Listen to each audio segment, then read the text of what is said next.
my beloved Boss Mike Cervera.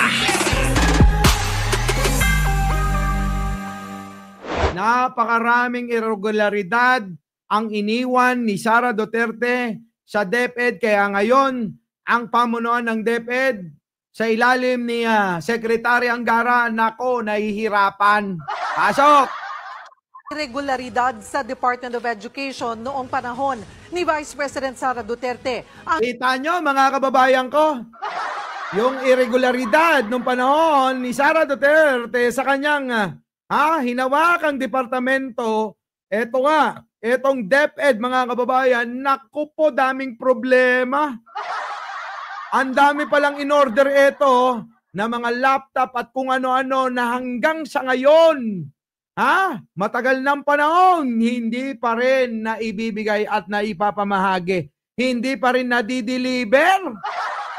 Kita nyo mga kababayan, itong ginagawa ni Sara na to. Sige, tuloy. Ang kailangan Ulit. Ano yun? Marami pa raw irregularidad sa Department of Education noong panahon ni Vice President Sara Duterte. Ang kailangan maipaliwanag muna, kaya tinapyasan ng Kongreso ang budget nila sa susunod na taon. Yun ang problema. Kaya tinapyasan mga kababayan yung budget nila sa susunod, sa 2025, di ba? Issue ngayon yan, yung mga budget. Nagre-reklamo yung kawani ng gobyerno. Kasalanan ni Sara dito sa DepEd to.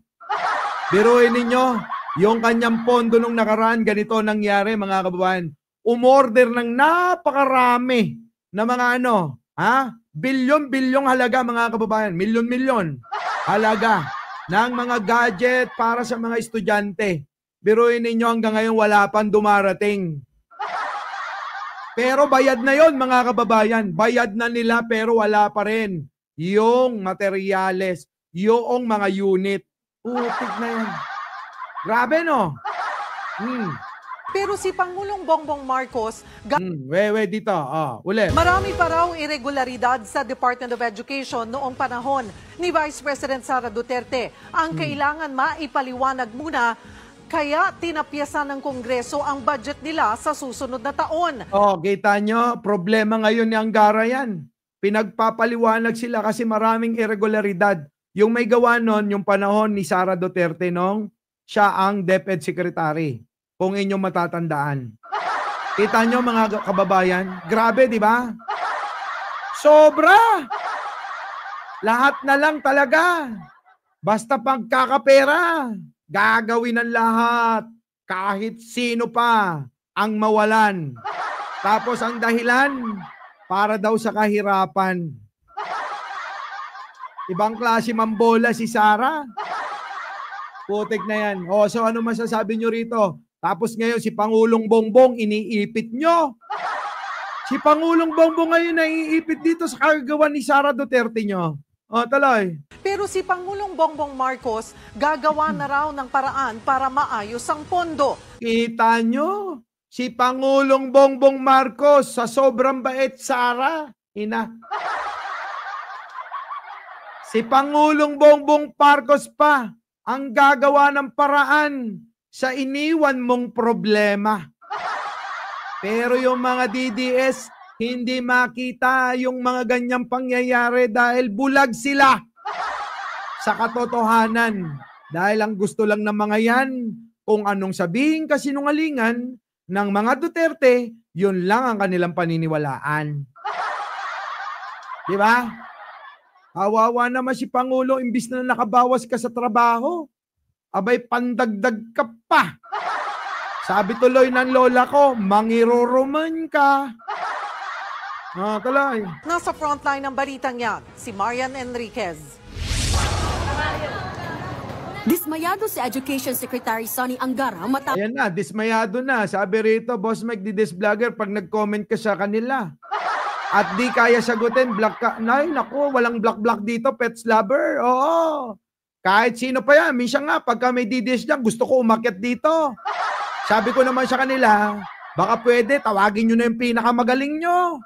Oo, kasi kung kayo lang, ayaw nyong umakyat, papakitin ko kayo. Ayaw nila. Sabi ko, tawagin nyo na yung pinakamagaling nyo dito. Di ba? Para dito natin pag-usapan yung pinaglalaban nyo. Partida pa, oo. Mata ko lang ang sasagot sa inyo.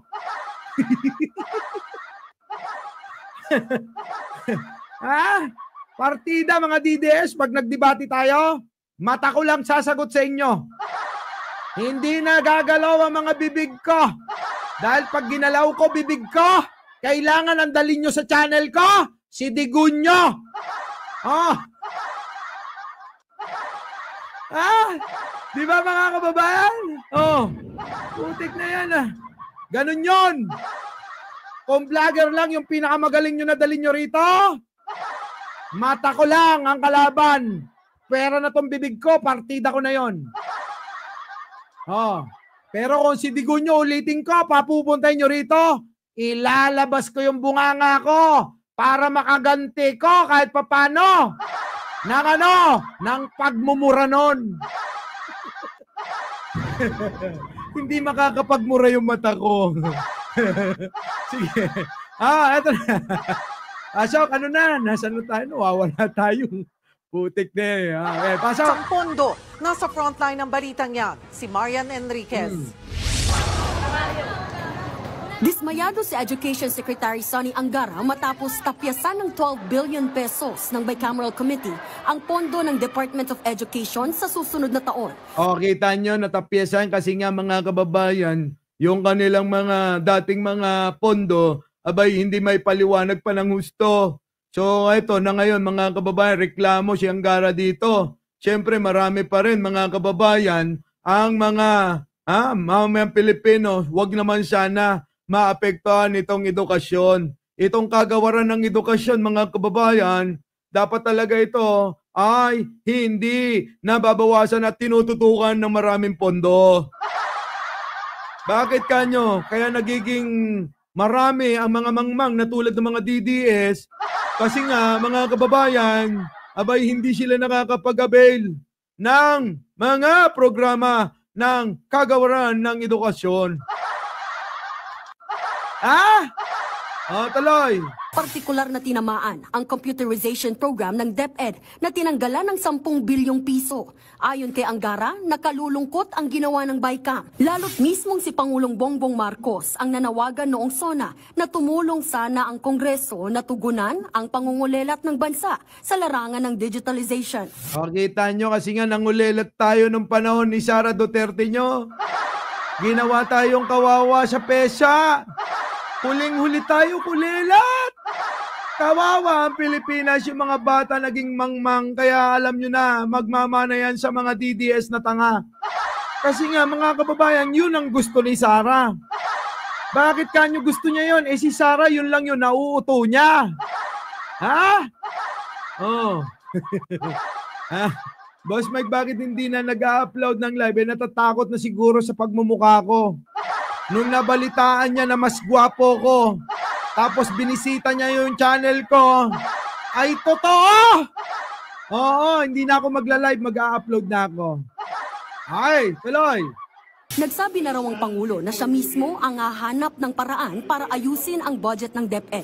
Pati ang ibang senador gusto. Si Pangulo pa mag-aayos ng budget na dapat walang problema kung hindi mo ninakaw, Sara, yung mga pondo. Di po ba mga kababayan? Kung inayos, kung dinala sa maayos, kung dinistribute na maayos, kung nagsilbi ng maayos, kung nagtrabaho na maayos. Ang alin?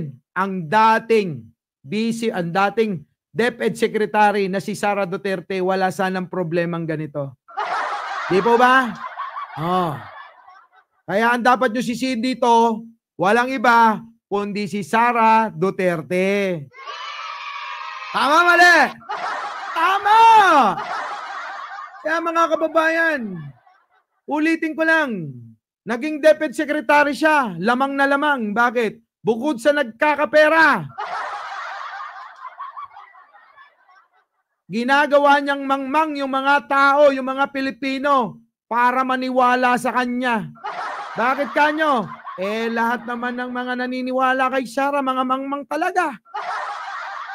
Kaya pabor na pabor sa kanya. Di ba? Oh. Gustong maibalik ang inalis na pondo. Sana mai-restore po uli yun. Kasi yung natanggal ay 10 billion on computerization. Dyan pa naman tayo mahina. Ang hina ng ating mga kabataan. Depensa naman ng mga kongresista ang maraming anomalya sa computerization program ng DepEd noong panahon ni Vice President Sara Duterte. Ayan na, maraming anomalya, mga kababayan, anomalya. Meron pa bang bago dyan sa anomalya pag si Sara? Pag si Sara, pag nakita nyo yung mukha, anomalya na agad ang inyong makikita. Ganyan ang pagmumuka. Oo. Ulitin ko lang para sa kaliwanagan. Pag nakita nyo yung pagmumuka ni Sara, anomalya na kagad makikita nyo riyan. Oh, tuloy. Gaya ng mga laptop na 2023 pa binili pero hindi pa na ipamimigay sa mga teacher. Nakita nyo mga kababayan, nakarang taon pa binili. Pero hanggang sa ngayon, nakaimbak pa rin sa bodega. Inaantay kaya nilang bago natin. Ha? Parang ganito yan, bibigyan ko lang, sana wag naman. Bibigyan ko lang kayo ng isang halimbawa. Mga kababayan, trabaho ng mga mandurugas yan. Yung mga unang proyekto, tatambak nila yan. Para sa susunod na taon, kunyari, o-order yan. O-order, resibo na lang ang ibibigay yan. Alam nyo yun, ibig sabihin, ghost project. Kung mayroong ghost employee, mayroon ding ghost project. Galing mo, Sara. Sara, tanong lang, ganun ba plano mo dyan? Ang gagawin, etong mga nakaimbak na to, sa susunod na taon natin, palalabasin na bagong bili. Pero ang totoo, binili na nila yan nung nakarang taon, inimbak lang nila ng mahabang panahon. Para nang sa ganon, pag umorder sila ng bilyon-bilyon, eto na yon. Kita nyo mga kababayan, eto na yon. Simple, ganong, grabe. Grabe sila mangkurakot, oh. Yung mga style na ganyan, lumang-luma na yan. Napanatag lang si Sara, akala niya, abay habang buhay na siyang nandyan. Kaso nga mga kababayan, kitang-kita niyo naman nung mag-aklas ang taong bayan, nagalit sa kanya, naramdaman niya nung pagbagsak ng kanyang trust rating, ayon, nagpanik. Ha? Ganon ha? Gets nyo? Nasusundan nyo pa ba ako? O gusto nyo munang sumumba tayo? Okay, tuloy. Eto na. Kinuwestiyon din nila ang report ng COA sa higit 11 billion pesos na pondo sa computerization noong 2023 na higit 2 bilyong piso lang ang nagamit. Nung nakaraang mga panahon, nagiging notorious ang DepEd, no, sa pagiging delay nila sa kanilang mga procurement, no? O, kita nyo, delay sa mga procurement, ibig sabihin, mga ino-order nila. Okay, tuloy. Yung ino-order, pinag-o-order nila. Ha? Okay, tuloy. At lalong-lalo na yung pag-uphold nila ng transparency and accountability. Oo nga, transparency and accountability dapat na mamamayani sa kahit sino mang politiko na gustong magserbisyo. Kaso si Sara tinago ito. Bakit kaya? Tanong ko. Baka masagot nyo. Pakisagot na lang, oh. Tuloy. Sa ilalim ng konstitusyon, edukasyon dapat ang may pinakamalaking alokasyon sa national budget taon-taon. Yan ang sinasabi ko kanina, dapat ang pondo ay dapat ito binubuhusan. Ha? Ang alokasyon dapat buhos dito ang pondo sa Department of Education, kagawaran ng edukasyon. Oo, may tumatawag si Mr. President. Wait. Boss. Okay na.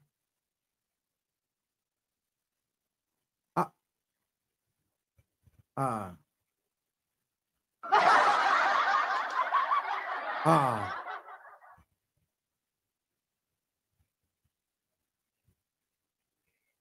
Mm. Mm. Ah.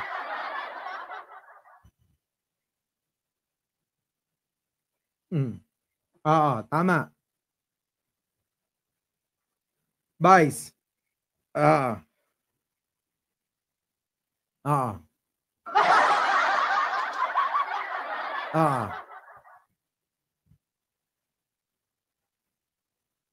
Oo. Ay, boss, mahaba ito. Naka-live ako. Patawagan kita, ha? Okay, boss. Okay, boss. Daming tumatawag na mga pink palaka. Grabe ka, vice. Nako! Iba talaga. Malupit. Sige. Pasok. Pero kung bersyon ng 2025 budget ng BICAM ang titignan, mas malaki ang 1.1 trillion pesos na ibinigay sa DPWH kumpara sa 737 billion pesos lang ng DepEd. Kita nyo, napalaki tuloy yung infra. DPWH, ito mga kababayan yung pinondohan para gumawa ng mga kalsada, tulay, bahay nila, bahay ng kabit nila, at bahay ng mga kamag-anak nila. Tulad ng ginawa nung, kilala nyo na, di ba?